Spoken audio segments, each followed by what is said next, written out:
spent a lot of yesterday playing catch-up because I've been away for the weekends. Catch up with the West Ham team news, with the game itself. And I think by the time I'd uploaded and published a video, there'd obviously been a round of interviews, there'd been a load of reactions, stuff that I wasn't privy to and I didn't really understand. Actually, I tell a lie. I'd seen David Moyes' Sky Sports interview, and it was tame, really. Nothing. He didn't say anything. He often doesn't say an awful lot. I think the interviewer moved it quite on to Mark Noble quite quickly, which was which was an important subject and a pertinent subject at the time. But I think it allowed Moyes in the interview not to talk about the game. I think he was happy to do so. There's a set of stock answers about Mark Noble, which are all true and Moyes believes, but it didn't really tap into what was clearly his frustrations about the game. His frustrations about the game were going to come out in an interview that he gives to the written press. Just for those of you who don't know, I'm sure you'll do. The managers will basically give a couple of separate press conferences. They'll do individual interviews for the broadcast on that day. Then they will go into the press conference room, and there will be, first of all, there's a section where you'll ask questions by the overall media, television media. Then there's a separate Q&A session, really, where the written press ask you questions. It was during that David Moyes, who got very grumpy, very reactionary, he's alluded to the fact that he needs a break. Now, I think too much is being read into this "I need a break" thing. I think he means a holiday, right? I've seen a lot of reaction. He doesn't want to complete the job, can't complete the job, won't complete the job at West Ham. No, he means a holiday. It was quite clear to me that was what he was saying. And I think he does, by the way. I think he does need a break. A lot's made about players not getting much of a rest. I mean, particularly when you look at, there was a very small turnaround, if you remember, to Project Restart after COVID. It was only a very, very short, there wasn't really a pre-season as such. They got started on the next season quite soon after, and then obviously in the previous close season with international football. I think managers need a break as well. And I think this is part of it, because I think we started to see it in Frankfurt when he kicked the ball at the ball boy or ball girl. And I think his frustrations have boiled over again on this occasion. But I don't think it's terminal, and I don't think it's that bad, in all honesty. But I do think he's wrong on quite a few things. I'm going to go into what he said in just a second. He seemed to blame the defeat on the players, but he blamed the season on himself, which I found quite weird, because I think it's been a good season. I really do. His wording's quite interesting. I always find the words quite interesting on these sorts of things. But I didn't think yesterday was particularly down to the players. I actually thought that, bearing in mind I have had a long old season, in the main, most of them, I would say with the exception of, with 3 players in particular, actually I thought the players looked relatively energised. And when you've got that ultimate prize at the end of it, which is qualify for the Europa League, which I know they all enjoyed, so they'd want to play in it again, I think adrenaline gets you through the last game. They didn't. I wasn't looking at a bunch of players that looked completely and utterly exhausted and unfit. I saw it more as being tactical, and that was really the reason for our loss. I mean, some unfortunate goalkeeping. But again, unless you're going to point the finger directly at the goalkeeper, and Moyes didn't do that, then, well, mate, you're selecting the team. There was quite a few of us that probably thought that Fabianski's has had a mistake in every game the last 3 or 4 games he's played. Sometimes he doesn't get punished for it. Gio often says this about Dawson. He makes a mistake every game, and sometimes he doesn't get punished for it. Fabianski's been making a mistake in every game. Sometimes doesn't get punished for it. And funny enough, in the game before last, he redeemed himself by saving a penalty. So, but David Moyes picks the team. Let me just read you through the comments now quickly. So, David Moyes has said, "It doesn't feel like I've done a good job this season at the moment because I wanted better." He said, "If today was anything to go by, we have a lot more to do than I first thought." Well, that's just reactionary stuff. He's just angry at the loss, and we all get angry at the loss. Somebody said in the comments yesterday, when West Ham lose, it ruins my weekend. And I said to him, well, I think there's probably an awful lot that would share that sentiment, certainly. So I get the ump when we lose, I get it. But they're 2 different things. Doesn't feel like I've done a good job this season. Well, you have done a good job this season. And then he says, if today was anything to go by. So he's confused. At one point he's talking about the whole season and he's measuring himself by this season. Then he's also saying he's measuring it by today's game. I don't think... Look, in terms of we have a lot more to do next season, I first thought we got to buy some players, mate, and then you need to have enough players that you trust that you can then make substitutions. I'm quite adamant we played really, really well in the first half of that game against Brighton, really well, and Graham Potter did a little switch, and at that point, it's over to Moyes. I mean, Potter changed formation, changed the way they were playing, asked different questions of West Ham. At that point, it's over to Moyes. Okay, mate, right, okay, now you do it. Now you do your tactical switch, and then you make the substitutions that are going to facilitate that. Because what Potter did was a substitution and a tactical switch. I don't read too much more into it than that, because I thought it was a weird formation that we were playing. An unusual formation, and players out of position. Now, that's fine, because it worked in the first half, but the moment Potter makes the switch, it stopped working, so you've got to do something different, haven't you? Anyway, I've just found that all a little bit weird, really. What else has he gone on to say?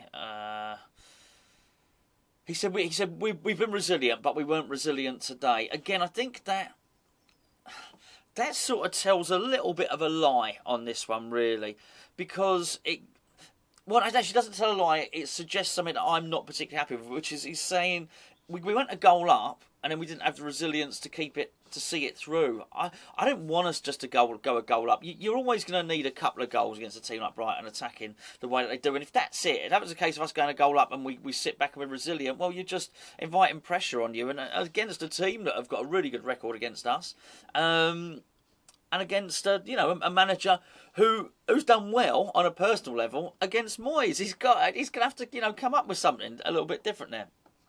Anyway, this is where he gets to it. He said, "I'm angry with the players because I'm not going to have the way they performed." Now that's really key. I'm not going to have the way they performed. Reminded me of something the moment he said it, and you know, it reminded me of Alec Ferguson. And I can't remember the year. Alec Ferguson was manager of, very young Alec Ferguson, manager of Aberdeen. Aberdeen won the cup. They beat Rangers in the cup. Now, you don't need me to tell you that Rangers and Celtic are totally dominant in Scotland. And this is why Alec Ferguson really built his reputation. Won a European trophy with Aberdeen, of course. They might have even beat Real Madrid. Anyway, in this particular instance, they played Rangers, they won. The interviewer went up to Alec Ferguson with a microphone. Oh, got whatever saying. So Alec, great day today. He said, no, not having that, And he said, I'm not. And he actually said those words. I'm not going to have that. I'm not having that. And she was shocked. And he basically went on to say, I think it was something like, apart from Alec McLeish and Willie Miller, I might have that wrong. I might have. He said the players are a disgrace. I don't care about winning cups and the rest of it. We're going to play like that. It's not going to be. And basically went on this rant about how everything was going to be terrible for Aberdeen, which it wasn't going to be, obviously, if they were going to play like that. And I know for a fact that Moyes idolises Alec Ferguson. I do wonder if that was in his mind. I do wonder if what was then going to play out, what was then going to be said, is just messaging to the players. He said, I'm now armed with that information, is what he said. I'm angry with the players because I'm not going to have the way that they performed. When we were winning, the players didn't show that toughness and the bottle that they had before. We're going to be a team at the bottom of the league if we're going to keep losing goals like we have. Okay, I understand him being disappointed with the manner. Excuse me, how bloody unprofessional. With the manner of the defeat, right? I understand that, and the manner in which we conceded the goals. I really get it. But this is the thing that I think is. That probably I don't think is totally reflective here. So at the start, he said, I feel like I've not done a good job. So he's blaming himself for the season. He's blaming the players for this game. I think he's got it wrong, actually. I really do. I'm angry with the players. I'm not going to have the way that they performed. When we were winning, players didn't show toughness in the bottle they've had before. I don't think it was about toughness and bottle. I really don't. I really don't. I think it was a strategic battle. I think it was a game of chess between two managers. I really do. At the point, and I said this, yesterday's video about labouring the point. At the moment Graham Potter does something different, Moyes has then got to say, okay, I see you. Now I'm going to move Antonio from the left. I'm going to sort of free up Jarrod Bowen, get him involved. I don't care what you do, just do something, by the way, all right? Play him as another centre forward. Play him on the left wing, just mix it up a bit.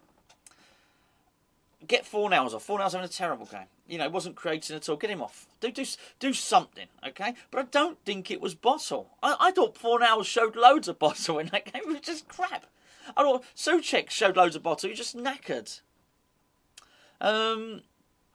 We saw the benefit of arrested Souček in the last game, and I don't blame Moyes for starting him. I would have started him. But doesn't mean just because you made the decision at the start of the game, you can't think, oh, I got that wrong, I'm going to make a change. They took so long. Oh, it was annoying. It was annoying, and I've already said it in another video. Watching the players warm up and take so long to get those substitutes on. And again, you need. I would hope there's someone on the coaching staff who would be able to say to Moyes, you know, this is not all about the players there. This is not all about it. There were basically, it's not all about the players. There were ways David Moyes could impact that game. By the way he's talking, it's as if he's saying, I got the tactics perfect, the players bottled it. It's not what happened in that game. It's really not. I'm not saying all the players were brilliant. I've already said, you know, some of them. There was, you know, another one. I don't mind. Actually, we'll leave it. It's a conversation for another day. But there was more than just two players that didn't play well. But we also did have some players that played well. And I found I don't understand it. Unless someone can tell me Soufal's injured, I don't get that one. I thought Soufal, he's a good player. The old Cucurella, that's what they call him, the old Cucurella. The old Cucurella is as good a fullback as I've seen in recent month or two. Really good. Oh, whatever. I know sometimes he plays the left of a back three or whatever, and sometimes he's a wing back. Sometimes I know he plays different positions, but you know what I'm saying. And it is, as a left-sided defender who bombs forward, I think he causes all manner of problems. Do you know what? I thought it was a bloody good battle between those two. Soufal, I think Soufal gave as good as he got. Oh, that's a weird, not the substitution I would have thought to do. My point is, there were things that David Moyes could have done on that. Right, I'm going to draw a line under it now, by the way. Just wanted to say that because when I did the video yesterday, I hadn't seen all the comments. I do think this is messaging to the team. Maybe it's even a bit of messaging to the board. Get me some players. I don't know. I just don't think any of it was overly necessary. I think it was a bit reactionary. I think he's a bit grumpy at the moment. I think he does need a holiday. I really do. You know, I've done a bad job this season. It's a little bit. I know it's a little bit reactionary. A little bit reactionary. Get yourself and Mrs. Moyes off to the Bahamas, Moyesy. Hopefully Rob Newman's got your list, and it's an extensive one, by the way.